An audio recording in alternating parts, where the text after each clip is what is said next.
Allah, who is most gracious and merciful. Assalamu alaikum students. Welcome you all in SST class. Today we will do reading of the remaining part of chapter 1, Guidance from Allah. We have done 2 lectures of this chapter and this is the last lecture. In last 2 lectures we discussed about the guidance from Allah and 2 verses, which were the first one was show patience and the second was just measure.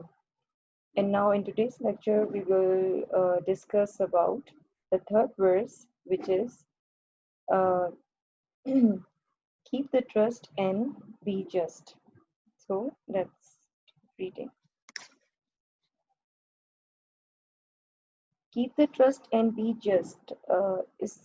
इसका मतलब है कि आप अपना एतमाद जो है वो बरकरार रखें, और अगर यहाँ पर ट्रस्ट के 2 मतलब बताए गए हैं, यानी एक तो ट्रस्ट एतमाद और दूसरा ट्रस्ट जो यहाँ पर शो किया गया है, बताया गया है, वो है अमानत.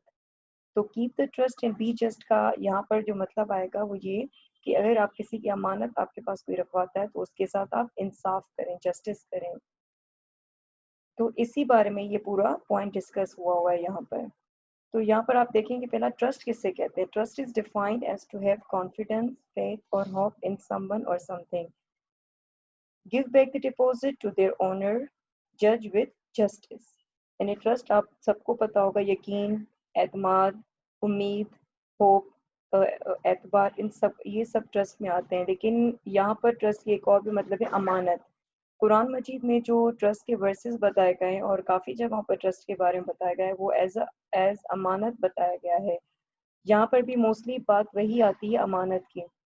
तो जब भी यहाँ पर trust means to honestly safeguard whatever has been given into our custody. अब यहाँ पर वो बात आती है कि ट्रस्ट में मतलब होता है कि ईमानदारी के साथ हिफाजत करना किसी भी चीज़ की जो आपको दी जाए. कोई आपको कोई भी चीज़ देता है उसकी हिफाजत करना, यहाँ पर ट्रस्ट का मतलब बताया गया है. That whatever given to you should be returned in same condition in which it was given. अब उसकी ईमानदारी के साथ हिफाजत कैसे करनी चाहिए कि जो चीज़ आपके पास एज अमानत रखी जाए तो उसकी आप हिफाजत करेंगे कि जिस कंडीशन में वो आपको दी गई है उसी कंडीशन में आप उसे वापस करें, और हो सकता है कि जितना हो सके जल्दी वापस करें.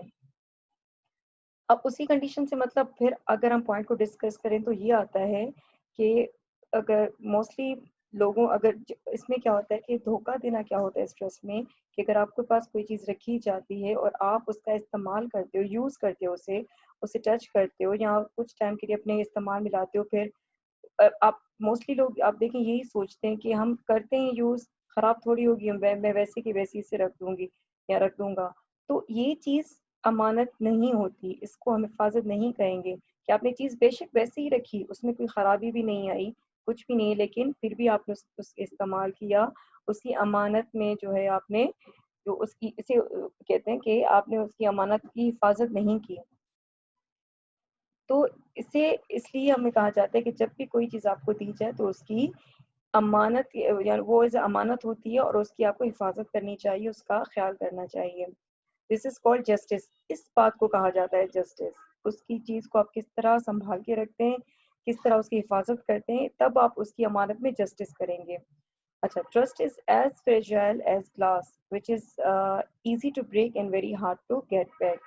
यकीन या एतमाद या ये यहाँ पर इस बात आती है कि ट्रस्ट अगर एक बार किसी का टूट जाए, किसी का यकीन आपके ऊपर ख़त्म हो जाए तो वो बहुत मुश्किल से या शायद कभी वापस ही नहीं बन पाता. तो इसलिए कहते हैं कि ट्रस्ट में आप कभी भी बेईमानी या धोखा ना करें. यही बात इस चैप्टर में डिस्कस की है. सारी जो पॉइंट है हमारा यही हमें सिखाता है. तो trust is the foundation of all good actions.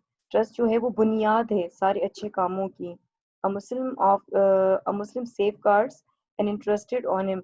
मुस्लिम को है, एक मुसलमान को अगर कोई भी अमानत दी जाती है या कोई हिफाजत के तौर पे कोई चीज़ दी जाती है कि आप इसकी हिफाजत करो, तो उसकी हिफाजत करना हम पे फ़र्ज़ है. यही हमें इस्लाम अपना सिखाता है और यही बातें हमें कुरान में बताई गई हैं.